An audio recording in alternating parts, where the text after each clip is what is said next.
My fiancé, whom I had been with for 7 years, decided to leave me right when my business was struggling, just 6 months before our wedding. It's worth mentioning that I was overweight. She met me when I was overweight, and I remained that way throughout our relationship. However, she never stopped criticizing my weight and constantly compared me to her previous partners who were in better shape. On the day she left, she brought up how she was never physically attracted to me, and with my business going downhill, she didn't see a future for us. About a month after the breakup, I discovered that she had been cheating on me with one of my regular clients, wealthy, for at least a year. For the next 3-4 months, I went through an intense period of pain and sadness like I had never felt before. But then anger took over, and along with it, a strong desire for revenge. You see, I'm a hands-on kind of person, and I believe that gaining knowledge is crucial to achieving results. So, I embarked on a mission to educate myself as much as possible about fitness and apply it to transform my own body. To cut a long story short, I became completely obsessed with fitness. In just 3 years, I managed to go from weighing 450 pounds with over 55% body fat to a lean 200 pounds with 7% body fat and a solid physique. The remarkable thing is that throughout this entire journey, she had no idea of what I was doing or what I had accomplished. After 3 years, I made the decision to move to a different country. I'd closed down my business and wanted to pursue a better future elsewhere. A few months after settling in the new country, I received a surprising request from a major newspaper back in my home country. They asked me to give an interview for an article about young immigrants. Unbeknownst to me, the photo I provided them with ended up on the cover of the newspaper. Suddenly, I started getting tagged on social media, and people who hadn't seen me in a long time couldn't believe their eyes. The news spread until it reached my ex-partner's ears.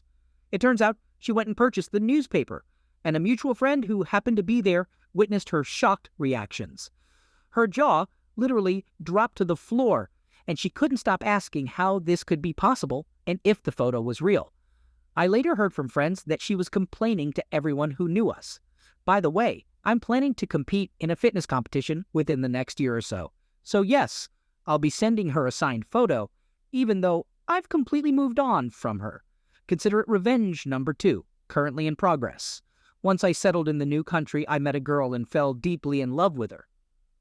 I hadn't been in a relationship since the previous breakup because I had trust issues and was too focused on my fitness journey to pursue romantic interests. I was introduced to her through a relative, and she seemed perfect to me. It took some reassurance from her to regain my trust in opening up emotionally. Before long, I started envisioning a future with her, and we entered into a committed relationship. However, she wasn't the easiest person to be around. She tended to be judgmental, immature, had OCD tendencies, and possibly had borderline personality disorder. She struggled to express her feelings openly and had unconventional views on relationships, marriage, and having children, whereas I was very much in favor of marriage and starting a family. Her lack of experience in serious relationships made things more challenging. Despite the negative aspects, she had some wonderful qualities that kept me holding on. There were times when she could be incredibly sweet and caring. Anyway, the relationship abruptly ended after 4 years when I proposed to her, and she couldn't bring herself to say yes. Instead of a direct rejection, she proceeded to list all my faults and shortcomings right to my face.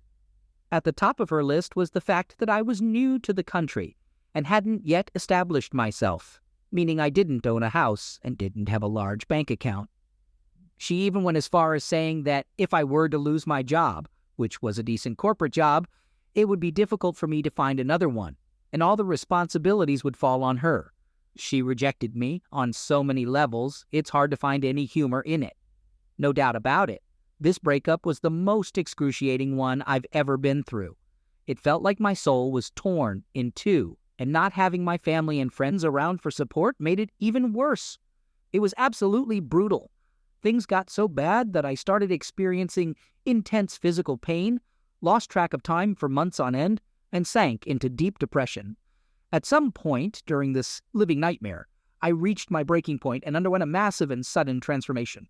I completely shed my old self and emerged As a different person, I made a solemn vow to achieve career goals that most people would consider impossible.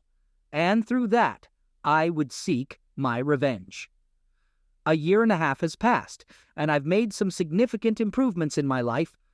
I've boosted my income significantly, purchased a nice apartment in a good neighborhood, and finally got the car and motorcycle I've always wanted.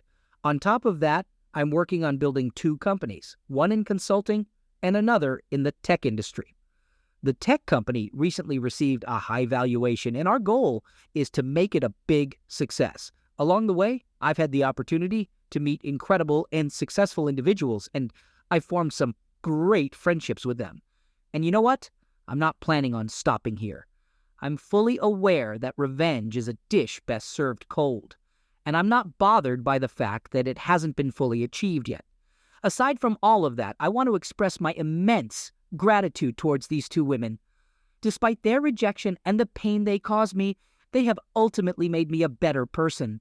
Their actions have motivated me to push myself, explore new possibilities, and exceed my own limitations. They've opened my eyes and provided me with the motivation to pursue my dreams.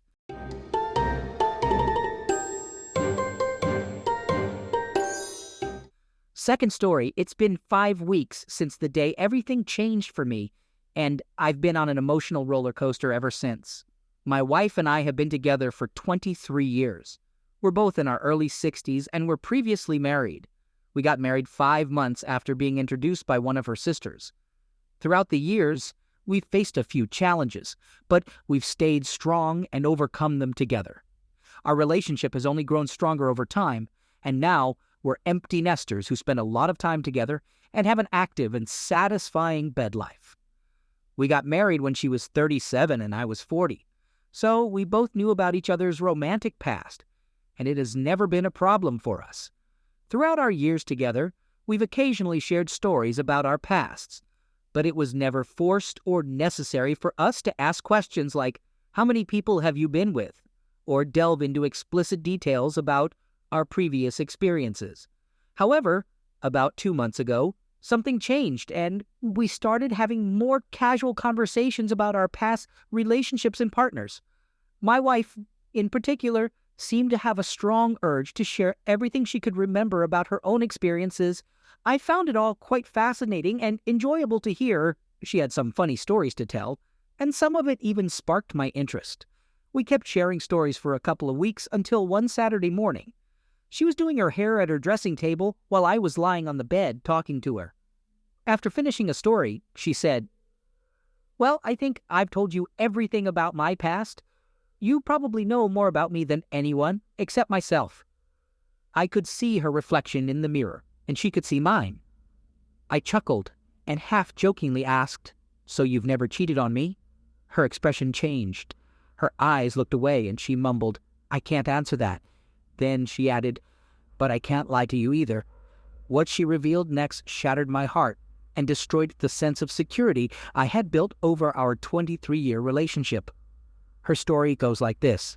A few months after we got married, she had to travel to Florida for a custody hearing with her ex. She felt incredibly nervous and scared because she had to represent herself in court, while her ex had hired a powerful attorney. The plan was for her to fly down the day before the hearing, spend the night at a motel, attend the hearing early the next day, and then fly back home in the evening. On the day of her trip, she landed in Florida, picked up a rental car, and drove to the motel where she had booked a room. She intentionally chose a motel near a beautiful beach she used to visit when she was still married to her ex. My wife really enjoys strolling along beaches. They bring her a sense of peace and tranquility. On that particular day, she made a stop at a liquor store on her way to the beach. The upcoming custody hearing had her feeling incredibly anxious, and she thought a little rum might help calm her nerves. She wasn't a complete teetotaler, but also not a heavy drinker. She spent a couple of hours walking on the beach, sipping her rum, and at some point, she realized she was feeling quite buzzed. Then she remembered spotting a cute little diner not far from her motel and decided to go there for a meal. When she walked into the diner, it was nearly empty, so she chose to sit alone in a booth. A little while later, a guy she described as good-looking with gray hair walked into the diner. She guessed he was around 45 years old. He sat in an empty booth across from her, and they exchanged greetings. While they were eating, they started chatting. He came across as a really nice guy, and she found out that he was a professional photographer who loved his job. During their conversation, he asked if he could join her in the booth. She didn't see anything wrong with it. I've told her that I would have been suspicious at that point, but she believed he was harmless and enjoyed having someone pleasant to talk to instead of going straight back to her hotel room and being alone with thoughts about the next day. I should mention that my wife is naturally trusting and tends to see the best in people rather than assuming the worst. I'll spare most of the details, but she ended up sleeping with him. She recalls that they drank a lot of wine. She's not using that as an excuse. And at some point, he started kissing and touching her. At some point, he suggested they take a shower, possibly to sober up both of them because she vaguely remembers being quite drunk and the shower water feeling cool or cold. Once they reached his bed, she says he was too drunk to fully perform, so he couldn't get it in. Whether that's true or not, or whether she's just sparing me that detail, I'll probably never know. However, she has admitted that he was touching her all over, and she did some BJ to him, so she's probably telling the truth. The images in my mind have been torturous. She says that by the time they reached his bedroom, she realized she was doing something very wrong. She thought about backing out, but he became quite aggressive, and she realized she didn't really know him at all, so she decided to just give him what he wanted and get it over with. She says he fell asleep soon after and started snoring loudly. That's when she quietly got off the bed, got dressed, and left the house without waking him up. She says she cried during the drive back to the motel, and when she arrived, she felt dirty, so she spent a long time in the shower trying to clean herself and crying. I've learned that some betrayed spouses prefer not to know the details, while others, like me, feel a strong need to know everything. I've asked countless questions, even though there are some things she doesn't remember due to the passage of time. However, since she first told me about it, she has been completely open to answering any question she can. I understand that many of these questions have been difficult for her to answer, and the answers have been painful for me to hear. And nevertheless, she has fully recognized my need and right to ask them, and has been patient in doing her best to provide answers. She has apologized many times and is committed to rebuilding my trust in our marriage. She admits that, although she doesn't think about that incident often anymore, it bothered her greatly for a long time. Whenever it crossed her mind, she wanted to tell me, but was afraid of hurting me. However, when I directly asked her that morning, 5 weeks ago, if she had ever cheated on me, she couldn't lie. She swears that she has never repeated such actions, and I have no reason to doubt her. There haven't been any signs or suspicions of anything happening since then. She has repeatedly taken responsibility for her actions without making excuses. Even though it's been more than 20 years since this happened, it doesn't make the incredible shock, pain, anger, and disappointment I've been feeling any less intense. When she disclosed it to me, it felt as if it had just occurred the night before. She acknowledges that even though she's had over 20 years to come to terms with it, for me, it feels fresh and painful. As I mentioned earlier, the intrusive thoughts have been terrible, although they now occur about 8 or 10 times a day, instead of every 3 minutes like they did initially. I came across an article that mentioned how closeness is often the most challenging part for a man to overcome when his wife cheats on him. I truly believe that the closeness was the main part of my wife's one-night fling. According to her, it wasn't even satisfying for her because the other guy was selfish and focused only on his own pleasure. I just wish she could explain why she did it, but she can't provide a clear answer.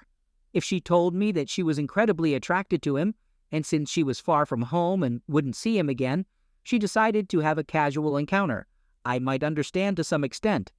However, she sincerely insists that she had no intention of engaging in closeness with him when she went to his house. She believes alcohol played a significant role, but she emphasizes that she doesn't want to use that as an excuse. She acknowledges that what she did was wrong, regardless of whether she was drunk or not. In a strange way, I consider myself fortunate when I compare my situation to others here. My wife had a one-night fling with a guy who lived 1,200 miles away from us. There was no ongoing affair or emotional connection involved. She never had any further contact with him. She can't provide a clear explanation for her actions, but she doesn't try to make excuses for what happened. She emphasizes that it was a one-time occurrence and not something she did before or has done since. I love her deeply, and I know she feels the same way about me. We have shared 23 years of good memories together, and we are committed to moving forward and working together to build a marriage and relationship that is forever changed but stronger and better than ever before. She constantly tells me how sorry she is and expresses her love for me multiple times a day. I had made up my mind that I wouldn't forgive her unless I genuinely felt forgiveness in my heart, and it took me a couple of weeks after D-Day to sincerely forgive her. I know she is fully aware of how wrong her actions were, and she deeply regrets them. If she had the chance, she would take it all back instantly. I also know that she truly understands the extent of the pain she caused me, and that's something I will never forget. I'm writing this because I don't really have anyone I can talk to about it, but I felt the need to share it with someone. By the way, she managed to overcome the powerful lawyer and won the custody battle.